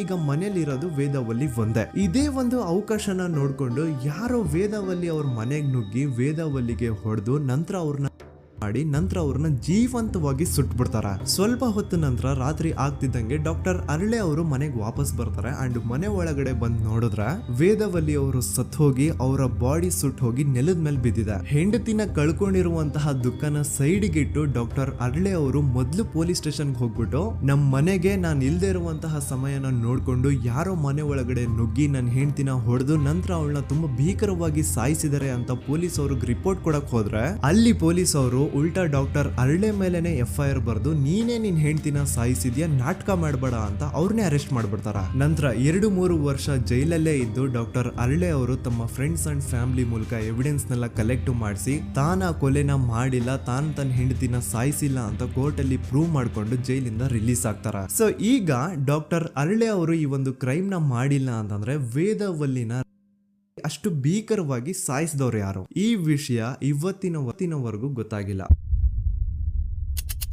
1986 ಅಲ್ಲಿ ನಡೆದಂತಹ ಪದ್ಮಲತಾ ಕೇಸ್. ಪದ್ಮಲತಾ ಅವ್ರ ತಂದೆ ಕಮ್ಯುನಿಸ್ಟ್ ಪಾರ್ಟಿನ ಲೀಡರ್ ಇರ್ತಾರೆ. ಅವ್ರ ರಿಯಲ್ ನೇಮ್ ಏನು ಅಂತ ನಮಗ್ ಗೊತ್ತಾಗಿಲ್ಲ, ಬಟ್ ಈ ವಿಡಿಯೋದಲ್ಲಿ ಅವ್ರ ಹೆಸರು ಲಕ್ಷ್ಮಣ್ ಅಂತ ಅನ್ಕೊಳ್ಳಿ. ಸೊ ಕಮ್ಯುನಿಸ್ಟ್ ಪಾರ್ಟಿನ ಲೀಡರ್ ಇರುವಂತಹ ಲಕ್ಷ್ಮಣ್ ಅವ್ರಿಗೆ ಊರಲ್ಲಿ ತುಂಬಾನೇ ಸಪೋರ್ಟ್ ಇರುತ್ತೆ. ಊರಿನ ಜನರ ಫೇವ್ರೇಟ್ ಇರ್ತಾರೆ ಇವರು. ಅಂಡ್ ಅದೇ ವರ್ಷ ಅಂದ್ರೆ 1986 ಅಲ್ಲಿ ಪಂಚಾಯತ್ ಎಲೆಕ್ಷನ್ ಬೇರೆ ಇರುತ್ತೆ. ಅಂಡ್ ಎಲ್ರಿಗೂ ಗೊತ್ತಿತ್ತು ಲಕ್ಷ್ಮಣೆ ಗೆಲ್ಲೋದು ಅಂತ. ಆ ಪಂಚಾಯತ್ ಎಲೆಕ್ಷನ್ ಅಲ್ಲಿ ಲಕ್ಷ್ಮಣ್ನ ಆಪೋಸಿಟ್ ಗೌಡ್ರಿಗೆ ತುಂಬಾ ಬೇಕಾಗಿರೋರು ಒಬ್ರು ನಿಂತಿರ್ತಾರ. ಅಂಡ್ ಅವ್ರಿಗೂ ಗೊತ್ತಿತ್ತು ಎಲೆಕ್ಷನ್ ಏನಾದ್ರು ಆದ್ರೆ ಲಕ್ಷ್ಮಣ ಎಲೆಕ್ಷನ್ ಅಲ್ಲಿ ಗೆಲ್ಲೋದು ಅಂತ. ಸೊ ಎಲ್ಲಿ ಸೋತೋಗ್ಬಿಡ್ತೀವೋ ಅನ್ನೋ ಭಯಕ್ಕೆ ಆ ಗೌಡ್ರು ಕಡೆ ಅವ್ರು ಏನ್ ಮಾಡ್ತಾರೆ, ಲಕ್ಷ್ಮಣ್ನ ಅಪ್ರೋಚ್ ಮಾಡಿ ಮುಚ್ಕೊಂಡು ಈ ಪಂಚಾಯತ್ ಎಲೆಕ್ಷನ್ ಅಲ್ಲಿ ನಿನ್ ನಾಮಿನೇಷನ್ ನ ಕ್ಯಾನ್ಸಲ್ ಮಾಡು ಅಂತ ವಾರ್ನಿಂಗ್ ಕೊಡ್ತಾರ. ಆದ್ರೆ ಲಕ್ಷ್ಮಣ್ ಅವರು ಅಂಜದೆ ನೀವ್ ಏನ್ ಮಾಡ್ತಿರೋ ಮಾಡ್ಕೊಳ್ರಿ, ಆದ್ರೆ ನಾನ್ ಮಾತ್ರ ನಾಮಿನೇಷನ್ ನ ಕ್ಯಾನ್ಸಲ್ ಮಾಡಲ್ಲ ಅಂತ ಆ ಗೌಡ್ರು ಕುಟುಂಬನ ಎದುರು ಹಾಕೋತಾರ. ದೆನ್ ಎಂತ ಕೋಇನ್ಸಿಡೆನ್ಸ್ ನೋಡಿ, ನೆಕ್ಸ್ಟ್ ಡೇನೆ ಲಕ್ಷ್ಮಣ್ ಅವ್ರ ಮಗಳು ಪದ್ಮಲತಾ ಕಿಡ್ನಾಪ್ ಆಗ್ತಾಳ. ಸುಮಾರು 56 ದಿನ ಅವಳನ್ನ ಯಾರೋ ಕಿಡ್ನಾಪ್ ಮಾಡ್ತಾರೆ. ಅಂಡ್ ಆ 56 ದಿನ ಡೈಲಿ ಅವಳನ್ನ ಶೋಷಣೆ ಕೂಡ ಮಾಡ್ತಾರೆ. ನಂತರ 56 ದಿನ ಆದ್ಮೇಲೆ ಪದ್ಮಲತನ ಬಾಡಿ ನೇತ್ರಾವತಿ ನದಿಲಿ ತೇಲ್ತಾ ಸಿಗುತ್ತಾ. ಆಸ್ ಎಕ್ಸ್ಪೆಕ್ಟೆಡ್ ಈ ಕೇಸಲ್ಲೂ ಪೊಲೀಸ್ ಅವ್ರ ಕಡೆಯಿಂದ ಪ್ರಾಪರ್ ಇನ್ವೆಸ್ಟಿಗೇಷನ್ ಆಗಲ್ಲ. ಅಂಡ್ ಯಾರ್ ಪದ್ಮಲತನ ಕಿಡ್ನಾಪ್ ಮಾಡಿದ್ರು, ಯಾರು ಅವಳನ್ನ 15 ದಿನವರೆಗೂ ಶೋಷಣೆ ಮಾಡಿ ನಂತರ ಅವಳನ್ನ ಅಷ್ಟು ಭೀಕರವಾಗಿ ಸಾಯಿಸಿದ್ರು ಅಂತ ಇವತ್ತಿನ ದಿನದವರೆಗೂ ಗೊತ್ತಾಗಿಲ್ಲ. ಮತ್ತೆ ನಮಗೆ ಗೊತ್ತಾದದು 22ಕ್ಕೆ ಸ್ಕೂಲ್ ಡೇ 56 ದಿನ ಕಳೆದು ಹೊಳೆಯಲ್ಲಿ ಹೆಣ ಉಂಡು ಎಂದು ಕೇಳಿ ಪೊಲೀಸಿನವರು ಬರುವಾಗ ಬಂದು ಹೇಳುವಾಗ ನಮಗೆ ಗೊತ್ತಾಗ ಅವರು ನನ್ನನ್ನು ಕರ್ಕೊಂಡೋಗಿ ಅಲ್ಲಿ ಹೋಗಿವೆ. ಇನ್ನೊಂದು ಲಾಸ್ಟ್ ಕೇಸ್ ಇದೆ, ಇದು ಅರ್ಲಿ 2000 ಅಲ್ಲಿ ನಡೆದಿರೋದು. ಇವ್ರದ್ದು ಅಷ್ಟಾಗಿ ಡೀಟೇಲ್ಸ್ ನಾನು ಹೇಳಲ್ಲ, ಜಸ್ಟ್ ಮೇಲ್ ಹೇಳ್ತೀನಿ. 2000 ಇಸ್ವಿಯಲ್ಲಿ ಧರ್ಮಸ್ಥಳದಲ್ಲಿ 2 ಫಿನಾನ್ಸ್ ಬ್ಯಾಂಕ್ ಇರ್ತಾವೆ. ಒಂದು ಅಗೇನ್ ರಿಯಲ್ ನೇಮ್ ತಗೊಳ್ಳೋದು ಬೇಡ, ಲೈಕ್ ಜಸ್ಟ್ ಸಹಕಾರ ಗ್ರಾಮೀಣ ಬ್ಯಾಂಕ್ ಅನ್ಕೊಳ್ಳಿ. ಅಂಡ್ ಇನ್ನೊಂದು ಬಂದ್ಬಿಟ್ಟು ಫೈನಾನ್ಸ್ ಪ್ರೈವೇಟ್ ಲಿಮಿಟೆಡ್ ಬಂದು ಗೌಡ್ರು ಕುಟುಂಬ ಅವ್ರಿಗೆ ಸೇರಿದ್ದು. ಆ ಕಡೆ ಇವ್ರ ಆಪೋಸಿಟ್ ಏನದು ಗ್ರಾಮೀಣ ಬ್ಯಾಂಕ್ ಇತ್ತು, ಅದರಲ್ಲಿ ಒಬ್ಬ ಮ್ಯಾನೇಜರು ಬಡವ್ರಿಗೆ ಸಹಾಯ ಆಗ್ಲಿ ರೈತರಿಗೆ ಸಹಾಯ ಆಗ್ಲಿ ಅಂತ ತುಂಬಾ ಕಡಿಮೆ ಬಡ್ಡಿಗೆ ಲೋನ್ ಕೊಡ್ತಿರ್ತಾನೆ. ಇದರಿಂದಾಗಿ ಧರ್ಮಸ್ಥಳದಲ್ಲಿ ಆಲ್ಮೋಸ್ಟ್ ಎಲ್ಲಾ ಕಸ್ಟಮರ್ಸ್ ಆ ಗ್ರಾಮೀಣ ಬ್ಯಾಂಕ್ ಕಡೆಗೆ ಹೋಗ್ತಿರ್ತಾರೆ, ಪ್ರೈವೇಟ್ ಲಿಮಿಟೆಡ್ ಕಡೆಗೆ ಯಾರು ಬರ್ತಿರಲ್ಲ. ಇದರಿಂದ ಗೌಡ್ರಿಗೆ ಲಾಸ್ ಆಗ್ತಿರುತ್ತ. ಸೊ ಅವ್ರೇನ್ ಮಾಡ್ತಾರೆ, ಆ ಗ್ರಾಮೀಣ ಬ್ಯಾಂಕ್ ನ ಮ್ಯಾನೇಜರ್ ಏನಿದ್ನೋ ಅವನ್ಗೆ ಒಂದು ಸ್ವೀಟ್ ವಾರ್ನಿಂಗ್ ಕೊಡ್ತಾರ, ಮುಚ್ಕೊಂಡು ಇನ್ಮೇಲೆಯಿಂದ ನಿನ್ ಲೋನ್ಸ್ ಕೊಡೋದನ್ನ ನಿಲ್ಸ್ಬಿಡು. ಇನ್ ಕೇಸ್ ಲೋನ್ ಕೊಟ್ರು ನಾವ್ ಯಾವ ಇಂಟ್ರೆಸ್ಟ್ ರೇಟ್ ಗೆ ಲೋನ್ ನ ಕೊಡ್ತಾ ಇದೀವೋ ಅದೇ ರೇಟ್ ಗೆ ನೀನು ಕೊಡು ಅಂತ ಫೋರ್ಸ್ ಮಾಡ್ತಾರ. ಆದ್ರೆ ಆ ಗ್ರಾಮೀಣ ಬ್ಯಾಂಕ್ ನ ಮ್ಯಾನೇಜರ್ ಇದ್ಯಾವುದನ್ನು ಕಿವಿಗೆ ಹಾಕೊಳ್ಳಾರ್ದೆ ಅವನ್ ಕೆಲಸ ಅವ್ನ್ ಮಾಡ್ಕೊಂಡು ಹೋಗ್ತಾನ. ದೆನ್ ಸಡನ್ಲಿ ಒಂದು ದಿನ ಬ್ಯಾಂಕ್ ಮ್ಯಾನೇಜರ್ ನ ಹೆಂಡತಿನ ಮನೆ ಒಳಗಡೆನೆ ನುಗ್ಗಿ ಯಾರು ಮಾಡಿ ತುಂಬಾ ಭೀಕರವಾಗಿ ಸಾಯಿಸ್ಬಿಡ್ತಾರ. ಇದರ ರಿಗಾರ್ಡಿಂಗ್ ಆ ಬ್ಯಾಂಕ್ ಮ್ಯಾನೇಜರ್ ಪೊಲೀಸ್ ಸ್ಟೇಷನ್ ಅಲ್ಲಿ ಕಂಪ್ಲೇಂಟ್ ಕೊಡಕ್ ಹೋದ್ರೆ ಪೊಲೀಸ್ ಅವರು ಉಲ್ಟಾ ಆ ಬ್ಯಾಂಕ್ ಮ್ಯಾನೇಜರ್ ಹೆಸರಲ್ಲೇ FIR ಬರ್ದು ನೀನೇ ನಿನ್ ಹೆಂಡತಿನ ಸಾಯಿಸಿದ್ಯಾ ಅಂತ ಅವನ್ನೇ ಅರೆಸ್ಟ್ ಮಾಡ್ಬಿಡ್ತಾರ. ನಂತರ 1-2-3 ವರ್ಷ ಆ ಬ್ಯಾಂಕ್ ಮ್ಯಾನೇಜರ್ ಜೈಲಲ್ಲಿ ಇರ್ತಾನೆ. ಅದಾದ್ಮೇಲೆ ಅವನ ಕ್ರೈಮ್ ನ ಮಾಡಿಲ್ಲ ಅಂತ ಕೋರ್ಟ್ ಅಲ್ಲಿ ಪ್ರೂವ್ ಆಗುತ್ತೆ. ಆದ್ರೆ ರಿಯಲ್ ಕ್ರೈಮ್ ಮಾಡಿದವರು ಯಾರು ಅಂತ still it's A question mark. And ಇನ್ನೊಂದು ನಾರಾಯಣ ಅಂಡ್ ಯಮುನಾ ಕೇಸ್ ಬಗ್ಗೆ ಅಂತೂ ನಾನು ಆಗ್ಲೇ ನಿಮ್ಗೆ ಎಕ್ಸ್ಪ್ಲೇನ್ ಮಾಡಿದೆ. ಸೊ ಎಂತ ಕೋಇನ್ಸಿಡೆಂಟ್ಸ್ ಗಳು ನೋಡಿ, ಯಾರೆಲ್ಲ ಆ ಧರ್ಮಸ್ಥಳದಲ್ಲಿ ಗೌಡ್ರು ಕುಟುಂಬನ ಎದುರಾಕೊಂಡಿದಾರೋ ಅವ್ರ ಜೀವನದಲ್ಲಿ ಏನೋ ಒಂದು ತುಂಬಾ ದೊಡ್ಡ ದುರಂತ ನಡೆದು ಹೋಗುತ್ತಾ. ಅಂಡ್ ಸರ್ಪ್ರೈಸಿಂಗ್ಲಿ ಅವ್ರ ಕೇಸಲ್ಲಿ ಪೊಲೀಸ್ ಅವ್ರ ಕಡೆಯಿಂದ ಪ್ರಾಪರ್ ಇನ್ವೆಸ್ಟಿಗೇಷನ್ ಆಗಲ್ಲ. ಅಂಡ್ ಯಾರು ಆ ಕ್ರೈಮ್ ನ ಮಾಡಿದ್ರು ಅಂತ ಯಾವತ್ತೂ ಹೊರಗೆ ಬರೋದೇ ಇಲ್ಲ. ಸೊ ಈ ಗೌಡ್ರು ಕುಟುಂಬದವರು ಧರ್ಮಸ್ಥಳದಲ್ಲಿ ಬೇಜನ್ ಕರ್ಮಕಾಂಡಗಳನ್ನ ಮಾಡಿದ್ದಾರೆ. ಅಂಡ್ ಅವ್ರ ಪವರ್ ಅಂಡ್ ಅವ್ರಿಗಿರುವಂತಹ ಇನ್ಫ್ಲೂಯೆನ್ಸ್ ಇಂದ ಆ ಎಲ್ಲಾ ಕೇಸ್ ನ ಮುಚ್ಚಾಕಿದ್ದಾರೆ ಅಂತ